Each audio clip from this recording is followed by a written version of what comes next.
नमो नारायण। पिछले सप्ताह आत्मा परमात्मा के परम सुख के बारे में बतलाया था। इस सप्ताह प्रकृति के बंधन और उससे मुक्ति के संबंध में बतलाना है। मन का जो प्रतिकूल भाव प्रतीत होता है उसी का नाम दुख है। जो मन को अच्छा नहीं लगता वो प्रकृति वाला मन प्रतिकूलताओं से डरता है और चाहता है कि जो अच्छा लगता है केवल वही मिलता रहे। इससे अनुकूलता की दास्ता बढ़ जाती है।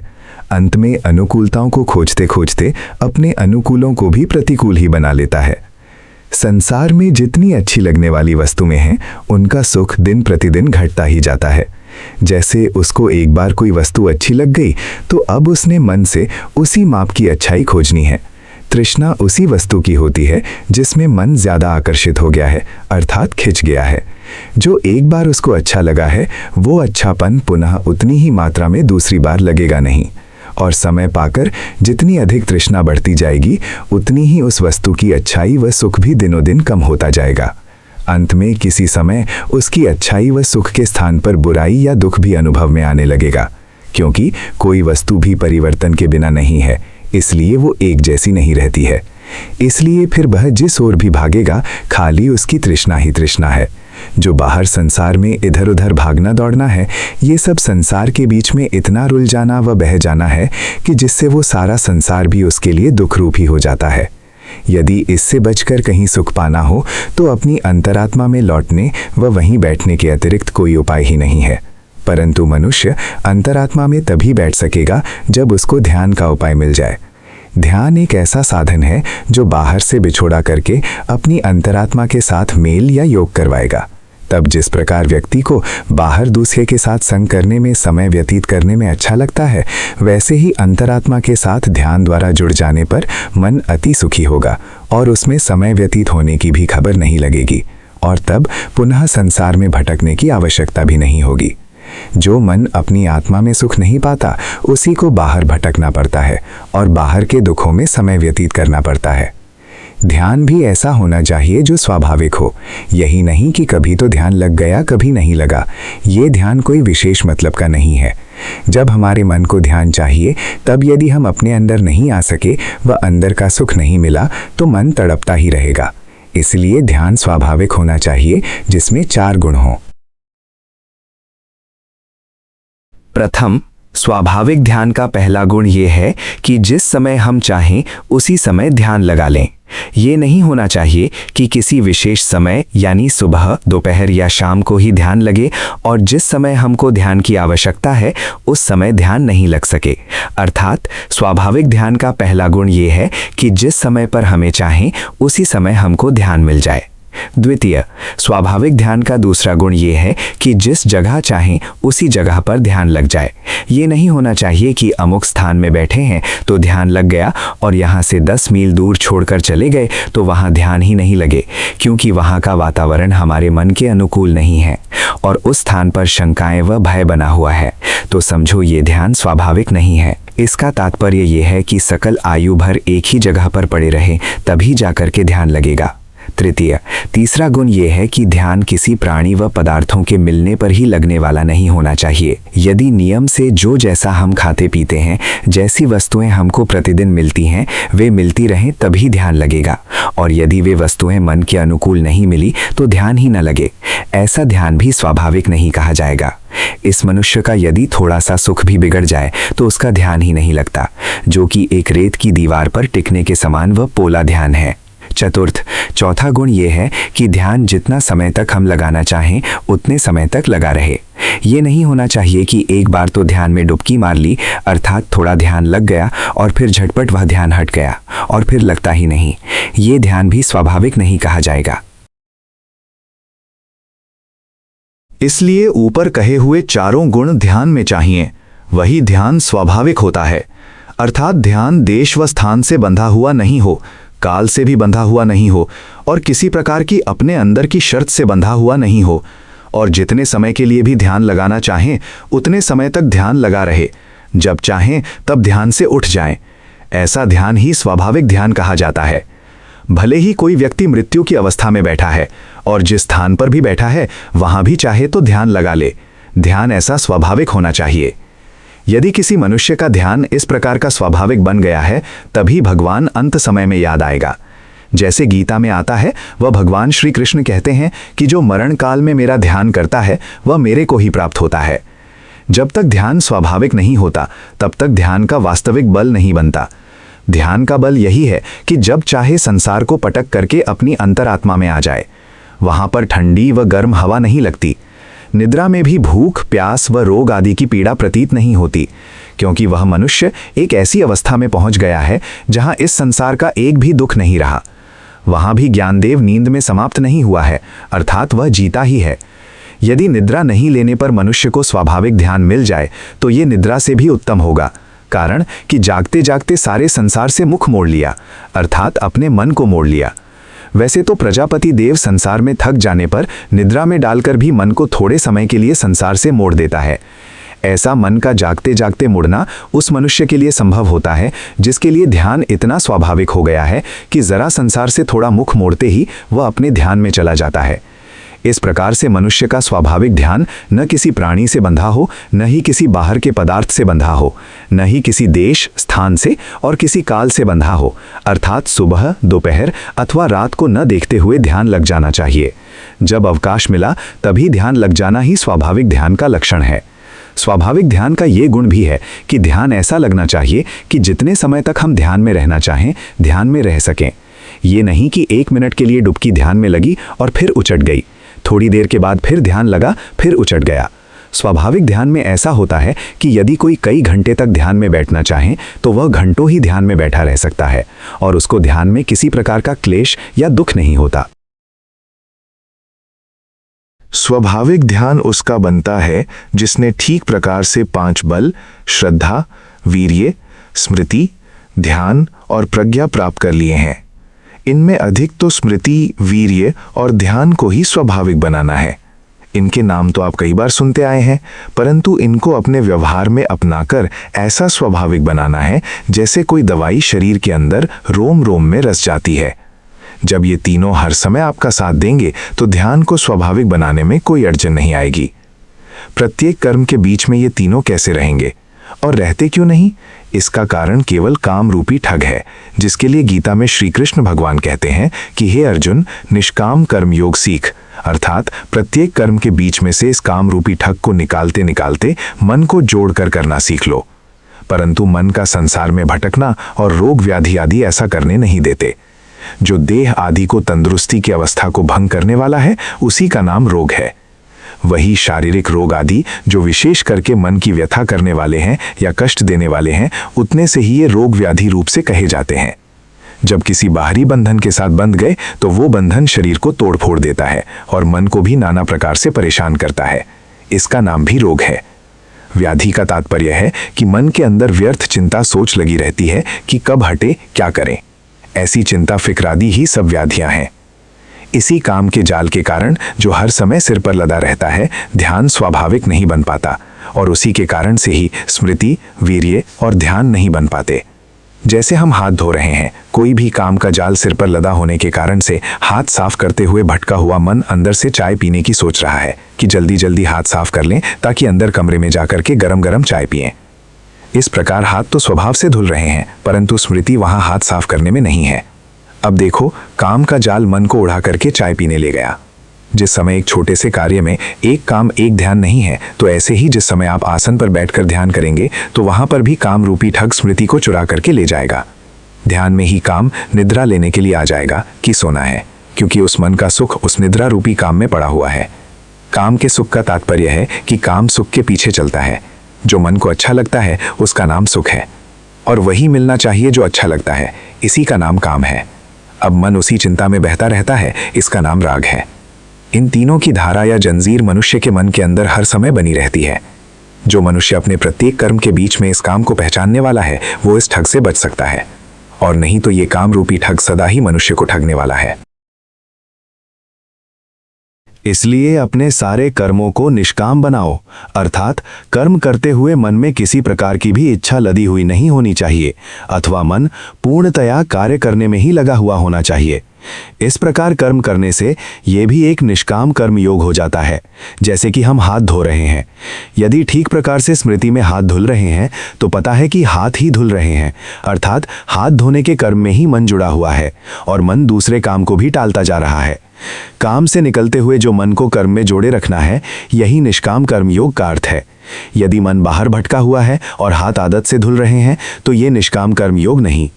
ऐसी अवस्था में यदि थोड़ी देर के लिए आप ध्यान से हाथ धोने को देखेंगे तो पता चलेगा कि कान हाथ धोने की आवाज़ ना सुन करके पता नहीं कहीं और जगह की ही आवाज़ सुन रहे हैं। देखो, तब मन दो हो गए। इस समय हाथ धोने में ध्यान वाला मन नहीं है, वरना उसको हाथ धोने में हाथ स्पर्श का पता लगता कि हाथ धोने का कार्य कैसे चल रहा है। मिट्टी लग रही है, ठंडी गर्मी लग रही है और हाथ रगड़ने की आवाज़ भी सुनाई दे रही है। इस मन की भटकन के साथ हाथ धोने का तात्पर्य है कि कहीं मन के अंदर ठंडी का भय घुसा हुआ है और वो भय ही ध्यान खराब करता है कि जल्दी जल्दी हाथ धो लो, फिर गर्म जगह जाना है। एक मन एक काम तो तब होगा जब काम भय आदि वाला मन काम भय आदि को त्याग करके कर्म करने में पूरा लगा हुआ हो। यही प्रकृति के सुख वाला मन धूप में कार्य करता हुआ या चलता हुआ ठंडी की खोज करने के बारे में सोचता रहता है।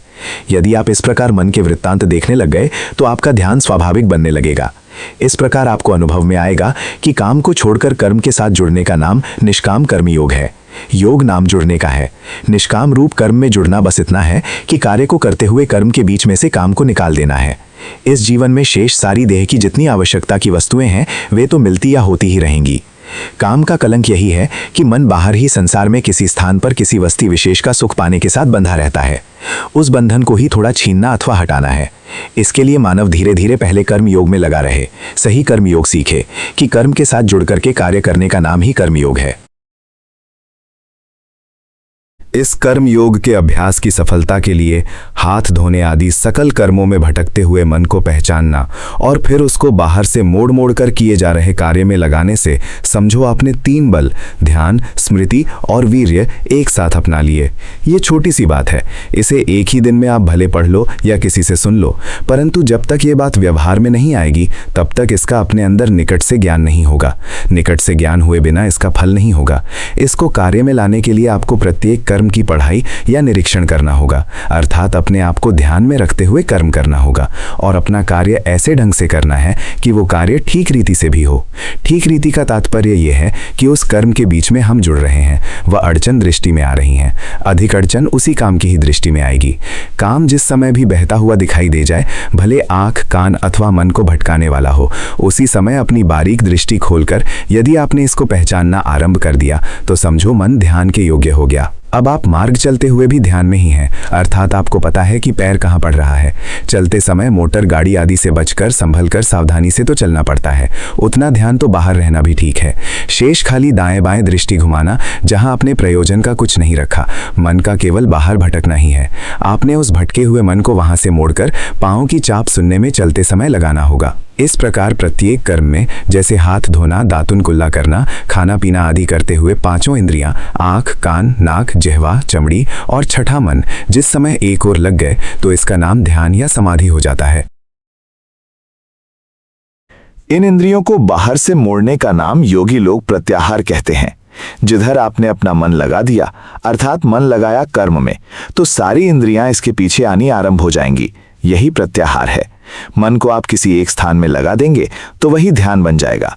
प्रत्याहार का तात्पर्य यह है कि अपने सुख की आदत के मार्ग से किसी दूसरी जगह जब मन जा रहा है तब उसको बाहर से मोड़कर अंदर लाना।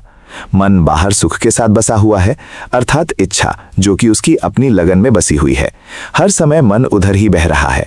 ऐसी अवस्था में अपने मन को मनुष्य समझाए कि इनका क्या चिंतन करना। अपने शरीर अथवा कर्तव्य संबंधी आवश्यकताएं पूरी करना तो उचित है, परंतु व्यर्थ की छोटी मोटी वस्तुओं के पीछे आदत के मार्ग से सदा बहते रहना उचित नहीं है। दातुन कुल्ला, नहाना धोना, खाना पीना, बातचीत करना आदि में अपने कभी मिले हुए मान अपमान की सोचना, जो कि अधिक सार वाली वस्तु भी नहीं, ठीक नहीं है। अपने मन को समझाए कि यदि उनके लिए सोचना ही है तो एक अलग समय निकाल लो। जो योजना बनानी है उसी समय बना लेना। प्रत्येक कार्य करते समय काम का सिर पर लदे होना अथवा आदत के अनुसार सोचों में पड़े रहना ध्यान वाले मन का काम नहीं है। ये कर्म को विक्षिप्त कर देता है और एकाग्रता पूर्वक नहीं होने देता। मन भटकने के अभ्यास को बढ़ाता हुआ ध्यान के कार्य के लिए तो अवकाश तक भी नहीं देता। थोड़ा मन का निरीक्षण करना अर्थात अपने आप को प्रत्येक कर्म करते हुए पहचानना, परंतु स्मृति रखे बिना अपने आप को पहचाना नहीं जाएगा। थोड़ा उस मन को मोड़ना है जो विपरीत काम के मार्ग पर जा रहा है।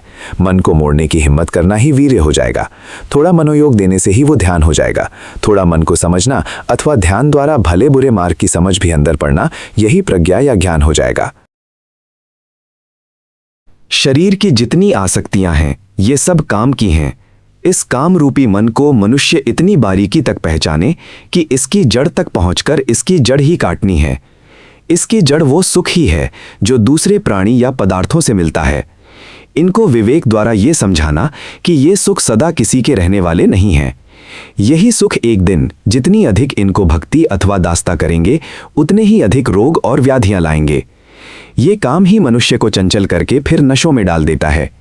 यदि ध्यान के अंदर आपको काम के विकार स्पष्ट दिखने लग गए और उनकी याद आते ही मन भी उनसे मुड़ने लग गया, तो समझो आपको ज्ञान होने लग गया। यही प्रज्ञा की भक्ति है और इसी से मुक्ति मिलती है। अपने अंदर आपको ये विश्वास रखना है कि श्रद्धा रख करके यदि इस धर्म मार्ग पर लगा रहूंगा तो अवश्य ही संसार के बंधनों से मोक्ष प्राप्त करूंगा। यही श्रद्धा का फल है। फिर अपने आप मनुष्य याद को ठिकाने रख करके बाहर के सारे काम करना सीखे। यदि आप अपने मन को उचित ढंग से कार्य में लगा सकें तो उस समय समझो कि आपके पास धर्म का बल है। यदि आपने बाहर दैनिक जीवन में ये अभ्यास नहीं किए तो आप समझिए कि आसन पर बैठने के बाद भी वहां ध्यान लगने का कोई काम ही नहीं है। इसका कारण यह है कि अपने मन को तो आपको कोई पहचान ही नहीं है कि वो कहां पर संसार में भटक रहा है। वहां तो ध्यान करते समय नींद, आलस्य, सुस्ती है या फिर वही संसार के विचार मन में दौड़ रहे हैं।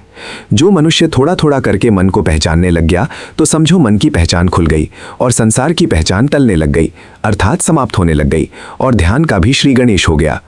जब तक संसार की पहचान ही अंदर चल रही है अर्थात संसार की ही बातों को जानने के लिए मन भटक रहा है तो समझो मन के अंदर अंधकार छा रहा है। यही अविद्या है जो कि मोक्ष के मार्ग में सबसे बड़ा बंधन है। धीरे धीरे मन की ये पहचान इतनी खुलती जाएगी कि हाथ धोते, दातुन कुल्ला करते वही 10 बंधन दृष्टि, संशय, शील, व्रत, परामर्श, राग, द्वेष, रूप राग, अरूप राग, मोह, मान और अविद्या पहचानने में आने लगेंगे। आप इन सबको पहचानते जाएं कि किस प्रकार ये मनुष्य को दुखी करते हैं। इसको ध्यान द्वारा समझते जाएं और आप एक एक बंधन को उड़ाने का प्रयत्न भी करते जाएं। मन का बाहर भटकना ही जीवन में दुखदाई है।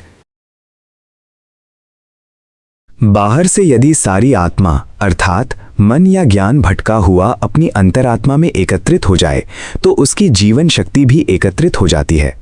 उसके अंदर इकट्ठा होने से ही सुख का साक्षात्कार होता है, आनंद का पता लगता है जो कि ब्रह्म का है। सबसे उत्तम वस्तु भी संसार में पाने की यही आत्मा का आनंद है।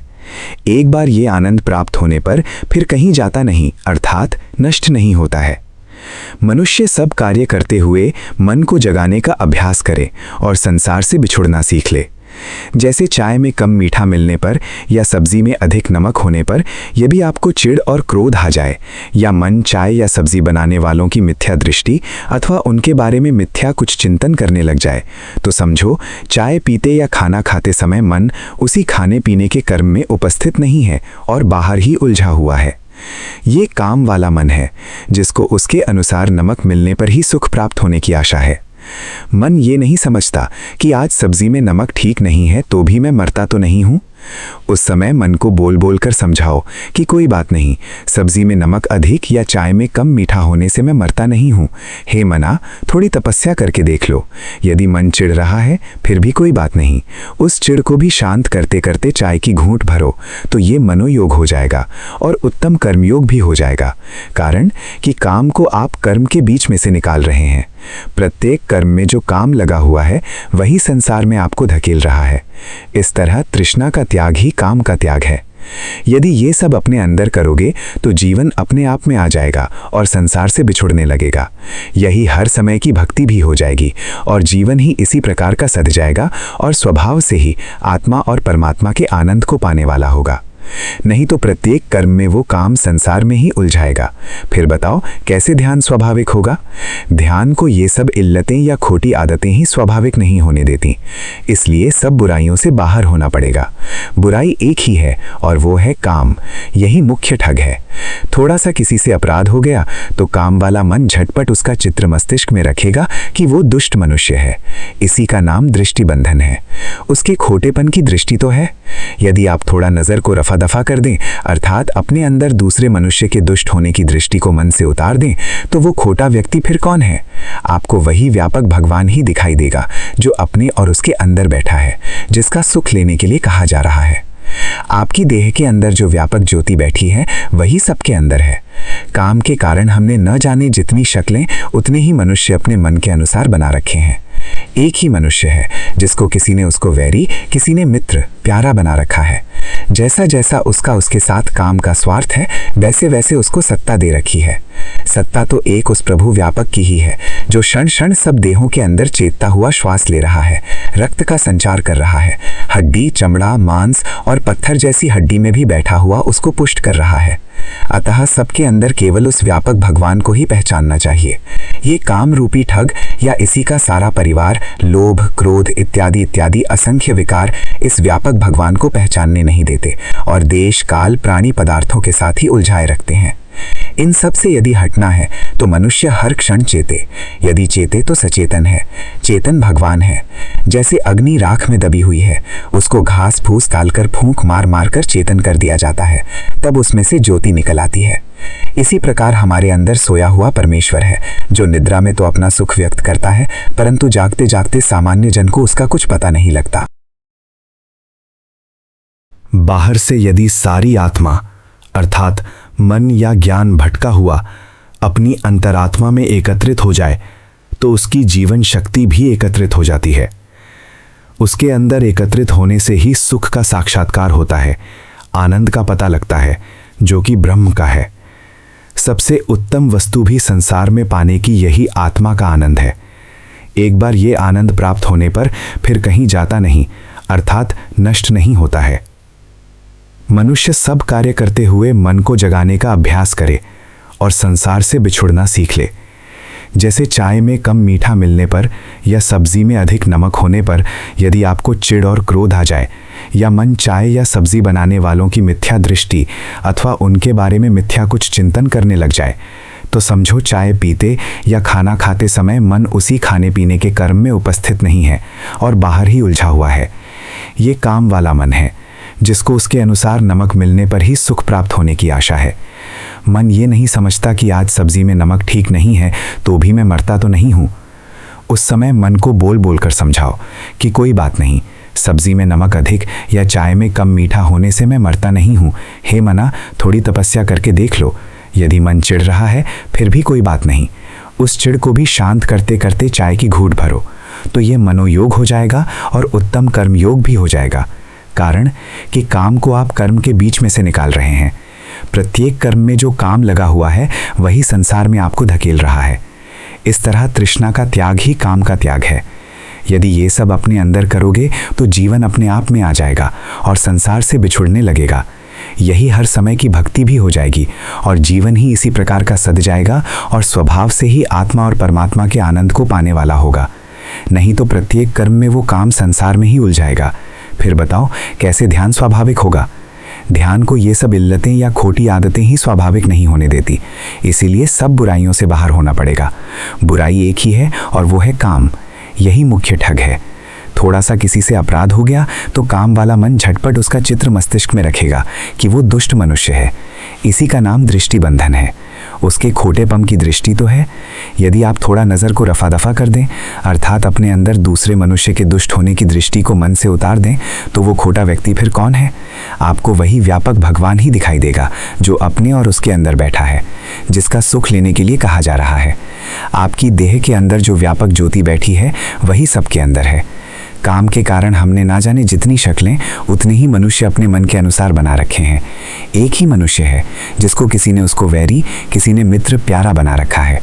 जैसा जैसा उसका उसके साथ काम का स्वार्थ है वैसे वैसे उसको सत्ता दे रखी है। सत्ता तो एक उस प्रभु व्यापक की ही है जो क्षण क्षण सब देहों के अंदर चेतता हुआ श्वास ले रहा है, रक्त का संचार कर रहा है, हड्डी, चमड़ा, मांस और पत्थर जैसी हड्डी में भी बैठा हुआ उसको पुष्ट कर रहा है। अतः सबके अंदर केवल उस व्यापक भगवान को ही पहचानना चाहिए। ये काम रूपी कहते हैं कि उस चेतन भगवान को भोग लगाओ।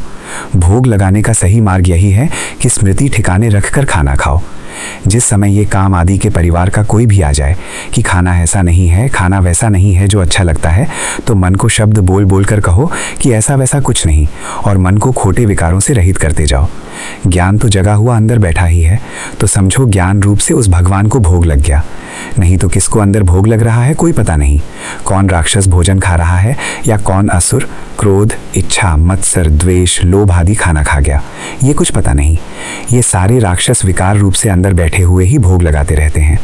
इन सबको समझ करके मनुष्य देखे कि देवी देवता भी अंदर हैं। स्मृति उपस्थित है तो दुर्गा देवी को भोग लग रहा है। वीर्य है तो महावीर जी अंदर वहां बैठे हुए हैं। विचार जागृत है तो वैराग्य रूप में राम जी बैठे हुए हैं। यदि आप उस अवस्था में भड़के हुए मन को शांत करते गए तो समझो कि शंकर भगवान भी बैठे हुए हैं। अब आप इन सब देवताओं को भोग लगाने का यत्न करें। इसीलिए स्मृति हर समय बनी रहनी चाहिए और वीर्य जागता रहे, ताकि मन को जिधर से टालना है उधर से मोड़ा जा सके। जैसे कि एक दृष्टांत है। 2 महात्मा किसी के यहाँ भोजन कर रहे थे। उनमें से एक आयुर्वेद का आचार्य था और दूसरा आध्यात्मिक विद्या का आचार्य था। ना जाने किसी ने जान करके या भूल में ही दाल में नमक नहीं डाला। आयुर्वेद के आचार्य ने पहला ही ग्रास मुख में डालते ही बड़ी शीघ्रता से दूसरे महात्मा को कहा कि दाल में नमक तो है ही नहीं। दूसरे महात्मा ने भी शीघ्रता से कहा कि चुपचाप खा लो। दाल में नमक नहीं होने से उस आयुर्वेद आचार्य के भड़के हुए मन में क्रोध और चिढ़ा रही थी, जो उसके स्वाद भंग होने से थी। थोड़ी देर पश्चात फिर उस आयुर्वेद के आचार्य ने कहा, नमक तो स्वास्थ्य के लिए बहुत आवश्यक है। ये सुनकर आध्यात्मिक महात्मा ने कहा कि कोई बात नहीं, यदि नमक आपके स्वास्थ्य के लिए इतना आवश्यक ही है तो पीछे पानी में नमक डालकर घोलकर पी लेना। अब आप शोर क्यों कर रहे हो? तब वो आयुर्वेद आचार्य चुप करके बैठ गया। देखो तृष्णा कहाँ कहाँ ठगी करती है। वो काम या इच्छा का जाल उस आयुर्वेद आचार्य के सिर पर लगा हुआ है। उसको रोटी का ख्याल नहीं कि पेट ही भरना है, परंतु उसके स्वाद वाले मन में चिढ़ है और वो दुखी हो रहा है, और उसी दुख के कारण वो क्या क्या विचारों में पड़ा हुआ है। इस भड़के हुए मन की अवस्था में सारा खाना ही उसका खराब हो गया।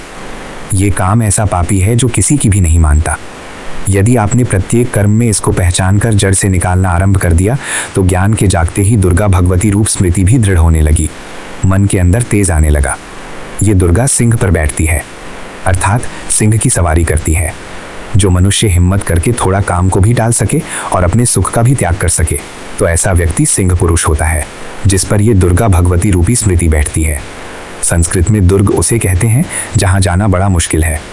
इसी प्रकार जो वश में करने के लिए कठोर अवस्थाएं भी हैं, उनमें भी जो स्मृति टिकी रहे और वीर्य बन पाए, वहां पहुंची हुई जो स्मृति रूप भगवती है वो दुर्गा है, और यही स्मृति रूप बल है। जैसा कि ऊपर कहा है कि उस आध्यात्मिक महात्मा के ऊपर वो स्मृति रूपी दुर्गा सवार थी, जिसने उसको बचा लिया। उसका मन भी भोजन करते समय शांत रहा, और दूसरा महात्मा उतनी देर तक भटकता ही रहा जितनी देर तक वो भोजन करता रहा। इस प्रकार जो कड़ाई की जगह है, जहाँ पर पहुँचना बड़ा कठिन है, वहाँ ये दुर्गा भगवती पहुँचने वाली होती है। ऐसी अवस्था में ये स्मृति सदा अपने साथ रहे, दुख में भी उपस्थित रहे, और जब मन चिढ़ा हुआ है अथवा कुछ उल्टा सीधा करने वाला है, उस समय भी ये स्मृति रूपी भगवती उपस्थित होकर के आपको रोक ले। यदि उस काम वाले मन के सब विकार आपने पटक दिए तो समझो स्मृति रूपी दुर्गा भगवती ने सारे असुर सुला दिए, अर्थात उसने राक्षस मार डाले। इसीलिए पहले अपने मन के अंदर उस स्मृति रूप भगवती शक्ति को बसाओ। यही भगवती देवी क्षमा और श्रद्धा रूप से अंदर बैठी है।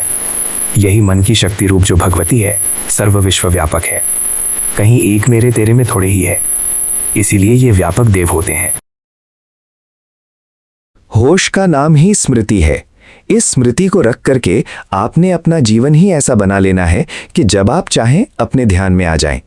ऐसे मनुष्य को बेपरवाही है कि किसी समय भी मर जाए, मेरे लिए वो भगवान का दरवाजा सदा खुला है। वास्तव में वो ही हरिद्वार पहुंचा समझ जाएगा। जैसे कर्म वैसी गति। कोई पता नहीं कि मनुष्य के अंदर कर्म किस प्रकार के कैसे कैसे हो जाते हैं। यहाँ पर यही एक सुरक्षा है कि हर अवस्था में चेतते रहना, अर्थात जागते रहना। इसमें किसी का बिगड़ता कुछ नहीं है। जिम्मेवारियां अथवा दूसरे कार्य भी नहीं बिगड़ते हैं। खाना पीना रहना सहना कहीं नहीं जाता है। केवल एक ही वस्तु जाती है कि जो वो काम रूपी बलि है, उस बल को तो ठगना पड़ेगा। विष्णु भगवान ने इसी काम बल को छोटा रूप बनाकर ठगा है। बस मन के अंदर ज्ञान का रूप बनाकर इसको ठगना पड़ेगा। इस काम को ठगने के बाद आपको सही मार्ग मिलेगा। फिर ये ध्यान आपका इतना बलवान हो जाएगा कि आपको अपनी सुगति या मुक्ति के बारे में कोई चिंता फिक्र की बात ही नहीं रहेगी, अथवा आप सुरक्षित हो जाएंगे। जब तक पांचों ज्ञानेंद्रियां मन के साथ स्थिर नहीं हुई, तब तक ध्यान नहीं कहा जाएगा। अपने अंदर दोष दुर्गुण नहीं होने चाहिए। यदि आप अपने कार्य में मन लगाए हुए हैं तो समझो आप अपने आप में हैं। जो मनुष्य इस काम रूपी ठग को पहचान कर इसका मार्ग रोकेगा, उसका ध्यान स्वाभाविक हो जाएगा। अंत में वो कर्मयोग के समय पर ही नहीं, बल्कि और भी अपने सब व्यवहारों में या रहने सहने के कार्यों में समाधि में होगा। अर्थात आसन पर बैठकर ही नहीं, चलते, खाते और बोलते समय भी समाधि में होगा। इसके लिए उसको थोड़ा 10 बलों, मैत्री, करुणा आदि का भाव रखना पड़ेगा। इस प्रकार से थोड़ी बाहर की भक्ति भी करनी पड़ेगी। दैनिक जीवन के कर्म जैसे दातुन करना, खाना पीना आदि सब करने ही पड़ते हैं। जब इन नित्य नैमित्तिक कर्मों के बीच में आपने योग साध लिया, तो धीरे धीरे आपके अपने काम धंधे में भी ये योग चलेगा। जो कुछ भी कर्म है, उसी में यदि आपने मन को जोड़ दिया और जोड़कर उन्हीं कर्मों को करने का अभ्यास बढ़ा लिया, तो उस मन के जोड़ने का नाम ही योग है और कर्म में जुड़ना कर्मयोग है। संसार में रहते हुए कर्म किए बिना तो कोई रह नहीं सकता। जैसे कि गीता में कहा है कि मनुष्य कर्म किए बिना एक क्षण भर भी नहीं रह सकता। कर्म तो करने ही पड़ेंगे, परंतु कर्म करने को ऐसे बना देना है कि वो भक्ति योग बन जाए। यदि कर्म के साथ जुड़ करके आपको कर्म करना आ गया, तो कर्म के बीच में आपकी समाधि होने लगेगी। कर्म के साथ जुड़ने से समझो ध्यान भी हो गया और ज्ञान भी हो गया। यदि नाना प्रकार की मन की खींच को टालने लग गए, तो यही वीर्य बन गया। ये पांचों बल, श्रद्धा, वीर्य, स्मृति, ध्यान या समाधि और प्रज्ञा आपको सबके बीच में रहते हुए भी सबसे छीन लेंगे, अर्थात सबसे न्यारा, अछूता या बेलाग भी रखेंगे। ऐसा भी नहीं होगा कि आपका मन ना लगे। मन तो तब नहीं लगता है जब आप आदत से तो हट गए और किसी दूसरे स्थान पर मन को लगाने का मार्ग आपको मिला नहीं। जैसे कि आप बैठे हैं, पेट में हवा रड़क रही है, बस वहीं पर मन को लगा दिया और उस दुख को ही देखने लग गए। इस प्रकार देखते देखते वो हवा की रड़क का दुख भी समाप्त हो जाएगा। जैसे खुजली कहीं शरीर पर हो रही है, काम वाला मन कहेगा कि जल्दी से खुजली करके इसे मिटा दो। वहां खुजली को जल्दी मिटाने की इच्छा वाला तो वही काम रूपी ठग है। परंतु आप अपने मन से कहो कि रहने दो, देखते हैं कि इसका कितना दुख है। इस प्रकार देखते देखते वो खुजली मिटी जाएगी और उसी खुजली के स्थान पर सुख प्रकट हो जाएगा। पहले अपने मन को साधो और ध्यान को एक जगह टिकाना सीखो। एक जगह ध्यान तब टिकेगा जब सारी इंद्रियां व मन एक कर्म में जुड़ जाएंगे। पहले उसे हाथ धोने, दातुन करने, नहाने धोने, खाने पीने व बोलने चालने और भी मन के अंदर कोई ऐसी वैसी अवस्था आ जाए, उसी में मन को जोड़ने का प्रयास करें। जैसे कि देखो जी, अमुक व्यक्ति ने एक बात कह दी थी, वो ऐसी मेरे मन के अंदर घूम रही है, रड़क रही है कि मन बेचैन हो रहा है। मन को कहो कि कोई नहीं, मैं बेचैनी देख रहा हूं, परंतु बाहर मैंने कुछ नहीं करना है। उस बेचैनी को देखते देखते यदि आपने कुछ समय बिता दिया, तो समझो कि अकेले अपने आप में दुख देखना आ गया। जब आपने प्रतिकूल भी देखना सीख लिया और अनुकूल से भी थोड़ा किनारा करना सीख लिया, तो समझो आपका उत्तम ध्यान सधने लगा और मुक्ति का मार्ग भी मिल गया। स्वाभाविक ध्यान की ये शर्त होनी चाहिए कि बस जिस समय स्मृति टिकाई व मन को संसार से खींच लिया, तो वो मन उसी ओर उधर ध्यान में चल दे। ये नहीं होना चाहिए कि अमुक वस्तुएं यदि मिल जाएं तभी ध्यान लगेगा। विशेष मिलने वाली वस्तु इस संसार में कुछ नहीं है। केवल पेट भरकर रोटी मिल गई तो पर्याप्त है। बाकी आपने दूसरी वस्तुओं का बंधन कुछ नहीं रखना है। शरीर रखने के लिए जितनी वस्तुओं की आवश्यकता है वे तो ठीक हैं, परंतु ऐसा ठीक नहीं कि अमुक मनुष्य चाहिए जो कि अपनी कामनाओं या मिथ्या आदतों के कारण प्यारे लगते हैं। वह उनकी दूष्टियां जैसे प्यारा, वैरी, विरोधी आदि की बनी हुई रहें। जब ये राग द्वेष के बंधन झड़ने लग गए, तो समझ में आएगा कि मनुष्य सारे एक ही हैं और वह भगवान ही सब जगह दिखाई देगा। सब कर्म सोए सोए रहकर करने की आवश्यकता नहीं है, अर्थात सजग होकर प्रत्येक कर्म करना चाहिए। आम जन अविद्या में सोया सोया ही कर्म करता है। वो कार्य तो कर रहा है, परंतु उसके मन में वो काम का जाल बसा हुआ है जो भविष्य में पूरा करना है, या छोटा मोटा दुख जो उसको दूर करना है। जैसे वर्षा के मौसम में कोई मनुष्य पैदल चल रहा है तो मन में सोचता है कि जल्दी जल्दी चलो जी, ठंडी लग रही है, घर जाकर के गर्म चाय पिएंगे। अब देखो, घर में उसी समय उसका मन चला गया। भले अभी 2 मील का मार्ग उसने तय करना है, अर्थात चलना है, इस अवस्था में पाँव कहाँ पड़ रहा है उसको कोई पता नहीं है। कहीं पाँव फिसल भी जाए, अर्थात रास्ते चलते कहीं कुछ भी हो जाए, इसका भी उसको कुछ पता नहीं है। देखो, इच्छा वाला मन उड़ा हुआ है कि घर पहुंचते ही चाय पीनी है। ये कर्म योग नहीं है। चलते समय मन को भटकते हुए, अर्थात बाहर जाते हुए मन को पहचाने कि किधर जा रहा है। स्मृति बनी रहने पर ही ऐसा मन है। यद्यपि संसार का स्वार्थ किसी से भी नहीं छूटता है, परंतु आपने यही करना है कि जो ये काम व्यर्थ मन में लदा हुआ है, जिसकी अब आवश्यकता भी नहीं, उसको समाप्त कर देना है। उस व्यर्थ की इच्छा को समाप्त करने का यत्न करना ही वीर्य रखना है। मन के अंदर जो विकार आते हैं उन सबको उड़ाना है। इसके लिए अपने अंदर स्मृति जागती रहे ताकि उन विकारों का पता लगता रहे। यदि स्मृति रूपी भगवती जागती रहेगी तो वो बताएगी कि विकार रूप राक्षस अंदर आ गया है और उसको बाहर निकालना है। उसी स्मृति रूप भगवती की शक्ति से ही उस राक्षस को सुलाया जाना चाहिए। अब इसके लिए थोड़ा ध्यान भी करना है कि मन जिधर जा रहा है वहाँ कुछ भी नहीं रखा है, अर्थात सांसारिक वस्तुओं को प्राप्ति जीवन में कल्याण करने वाली नहीं है, वह उनका सुख सदा रहना भी नहीं है। इस प्रकार ध्यान द्वारा अपने अंदर ज्ञान जगाना है। इस रीति से यदि आपका जीवन कुछ वर्षों तक चलता रहा तो आपको ये आध्यात्मिक जीवन मिल जाएगा। इस प्रकार के जीवन के बिना तो मोक्ष के लिए और कोई मार्ग नहीं है। इस मार्ग द्वारा जीवन काल में ही मोक्ष और मोक्ष के सुख की भी अनुभूति प्राप्त होगी। यही सारे कहे हुए का सार है, निचोड़ है।